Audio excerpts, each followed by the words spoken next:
ہم سب جانتے ہیں کہ موت ایک حقیقت ہے، ہمارے سامنے ہے، ہمارے ساتھ کے لوگ گزر گئے۔ اب میرے جیسے لوگ اپنے ارد گرد دیکھتے ہیں تو ہمیں اپنے عہد کے بندے بڑے کم نظر آتے ہیں، بہت تھوڑے، اور جو ہیں ان کا ہونا نہ ہونا برابر ہے کہ وہ میں زندگی کی سانسیں پوری کر رہے ہیں، کسی مصرف کے نہیں رہے، اور اکثریت وہ ہے جو دنیا سے جا چکی ہے۔ ایک اٹل حقیقت ہے، لیکن کیسی عجیب بات ہے کہ کسی کو اپنی موت کا یقین نہیں آتا۔ یعنی اگر یقین ہو اپنی موت کا بھی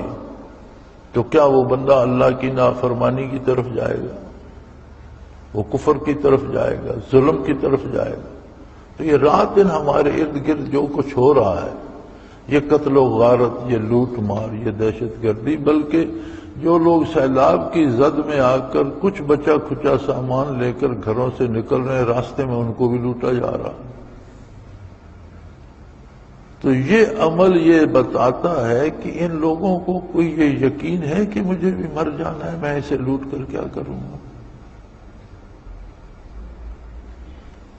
تو اگر موت جو ایک تلخ حقیقت روز ہمارے سامنے وارد ہوتی ہے، ہم لوگوں کو اپنے ہاتھوں دفن کرتے ہیں، اس کا ہمیں احساس نہیں کہ مجھے بھی مرنا ہے، تو قیامت کا یقین کون کرے گا؟ ایسے لوگوں کو قیامت کا یقین کیسے، اور یہ کیوں نہیں ہوتا؟ یعنی ایک حقیقت جو ہمارے سامنے ہے، آپ اتفاق ہوا ہوگا آپ کو بھی کئی مرتبہ زندگی میں، اور مجھے بھی بڑی مرتبہ ہوا ہے کہ جنازہ پڑھ کے لوگ قبرستان پہ جاتے ہیں تو 2 4 10 منٹ، کبھی آدھا گھنٹہ تاخیر ہوتی ہے قبر کی تیاری میں، تو انتظار کرنا پڑ جائے وہاں، تو ٹولیوں میں بیٹھ جاتے ہیں، کوئی موت کی آخرت کی بات نہیں کرتا، تو اپنے اپنے دنیا کے کاموں میں لگے ہوتے ہیں۔ یہ عجیب بات ہے کہ میت سامنے پڑا ہوتا ہے، قبر کے مکمل ہونے کا انتظار ہے،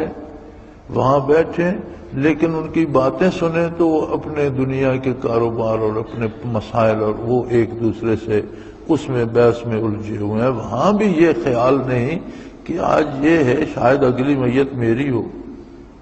کوئی خیال نہیں آتا۔ کیوں نہیں آتا؟ اتنی تلخ حقیقت جو ہمارے سامنے ہے، ہم نے اپنے بزرگوں کو، باپ دادوں کو ہاتھوں سے دفن کیا، اپنے بہن بھائیوں کو دفن کیا، کتنے لوگ ہیں جنہوں نے اپنے بچوں کو دفن کیا، تو خود اپنی موت کا انہیں یقین کیوں نہیں آتا؟ اللہ کریم فرماتے ہیں کہ دل کے اندر ایک لطیفہ ربانی ہے، ایک جسے انگریزی میں کہتے ہیں سٹل ہارٹ، ایک نہاں خانہ دل میں ایک کیفیت ہے، اگر اس میں اللہ کی یاد ہو تو یہ سارے حقائق سامنے آ جاتے ہیں، لیکن اگر وہ اللہ سے غافل ہو تو یہ آنکھیں دیکھتی بھی رہیں یقین نہیں آتا کسی کو، وہ دنیا میں ہی لگا رہتا ہے۔ تو یہاں بھی یہی ارشاد فرمایا وَلِتَصْغَىٰ إِلَيْهِ أَفْئِدَةُ الَّذِينَ لَا يُؤْمِنُونَ بِالْآخِرَةِ وَلِيَرْضَوْهُ، جو لوگ آخرت پہ یقین نہیں رکھتے وہ ان رسومات اور رواجات اور اللہ کے حکم کے خلاف جو کام کیے جاتے ہیں ان پہ پڑ جائیں گے، اور وَلِيَرْضَوْهُ، اس کو بڑا پسند کریں گے، بڑے خوش ہوں گے اس پر۔ آپ معاشرے میں دیکھیں، آپ سنت کی بات کریں کہ حضور اکرم صلی اللہ علیہ وسلم نے اس طرح سے کیا تھا، صحابہ کرام نے یہ کام اس طرح کیا تھا، اور متقدمین سلف صالحین نے یہ اس طرح کیا تھا، یہ سنت ہے، یہ اس طرح سے ہے، وہ کہیں گے یہ وہابی ہو گئے۔ چوری کرو آپ کو کوئی نہیں کہے گا کہ وہابی ہو گیا، ڈاکہ کرو کوئی نہیں کہے گا وہابی ہو گیا، قتل کر دو کوئی نہیں کہے گا وہابی ہو گیا، دین کا صاف ستھرا مسئلہ بیان کرو کہیں گے وہابی ہو گیا۔ لیکن اگر کوئی رواج شروع کر دو،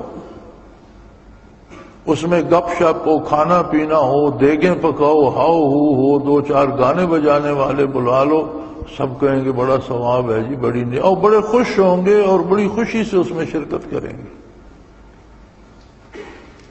کیا یہ عجیب بات نہیں ہے؟